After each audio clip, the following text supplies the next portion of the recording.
More and more people are buying and selling online, and more fraudsters. Well, they're also trying to cash in on the trend. There were more than 2,000 e-commerce scams last year, costing victims about $2 million.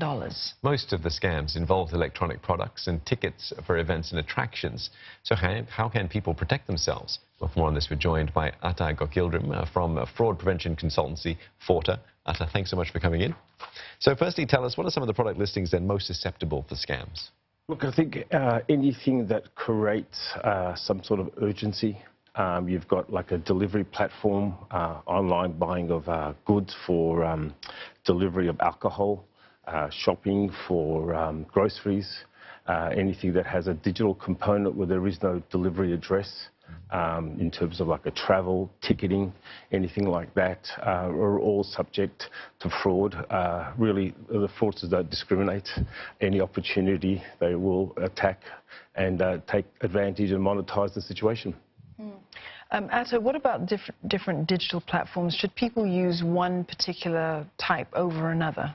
Look, I think the trend is going towards like the super apps, where you could actually have transact. Coming today to the studio is basically one app. They got me here, go home, order food, the one app. There's definitely a tendency for people to use the super apps. We have this in China. At the same time, we're having super apps with marketplaces where we can go into one marketplace app and actually buy a whole range of clothing, records, whatever you like to buy, you can just sort of buy on that one app. And is that a safer way to do things? Look, I think a safer way, it's just one way. I think that, you know, there's a sort of, you're subject to account takeover, where you've actually handed in your credit card to a one app, where you're making multiple transactions. Sometimes it's very hard to control. I think we as a whole community have to work together to make sure and have the technology to fight fraudsters and to have the right technology in place.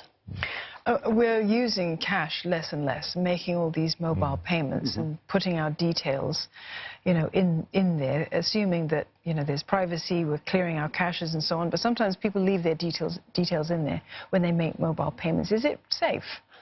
Look, again, it's safe with the right sort of technology, looking after the privacy, looking after securing your credit card details. It's very important not to share your credit card information. Really, it's an industry that everyone loves the convenience of online shopping, so there's really no need to stop. We just all have to work in an ecosystem to fight the fraudsters and to be vigilant and apply new technology, new automation, new ways of actually understanding behaviour of fraudsters rather than letting the convenience, you know, slip away. Well, let's talk a bit more about the fraudsters then. Help us understand, what is it we're up against? Are these individuals, groups? Look, you have individuals. I think really the fraudsters are a lot more sophisticated. Technology, hardware is becoming cheaper and cheaper to access. You can actually use the dark web to access stolen credit card information. At the same time, the funny thing about fraudsters is they actually do like to work together. They like to collude. It's a badge of honour to be able to hack into a site. They like to share the information. Unlike retailers or merchants, they're very sort of, they keep to themselves and don't actually share that, which is something that Forta can actually enable.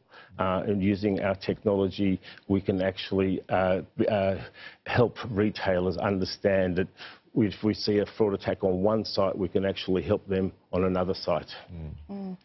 In that scenario, you know, for consumers, it's almost like we're at a loss because, you know, keeping up with how the scammers operate, it seems almost impossible. Well, I think the consumer should really feel confident that there's a lot of technology, a lot of expertise from various companies, including Forta. They're actually investing money in research and development, in actual technology to make sure that we actually have a chance against the fraudsters. And at the same time, get on with our daily lives, have the convenience of using a super app, having the convenience of frictionless shopping.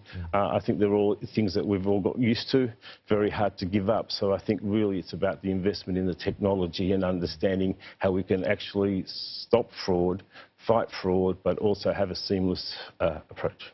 So you must be seeing then a lot more investment, you're talking about investment there from platforms and merchants as well into this, into keeping things safe, even banks as well for one. They must be spending a lot more on R&D for this sort of thing. Yes. Look, again, as e-commerce grows, the problem grows, the whole ecosystem is growing, so you've got a little bit of a war of attrition in terms of the spending power, but I think it's more important to understand that fraud is just not on the transactional component, but it's about account takeover, returns abuse, coupon abuse, referral abuse. So the fraudsters will monetize anything along that whole transaction. And really, again, with technology such as Forder, we look after the whole end-to-end solution where we can actually decision on different parts of that cycle. All right, well, thank you so much for coming in, sharing your thoughts with us this evening. Atai Gokildrim from fraud prevention consultancy Forder.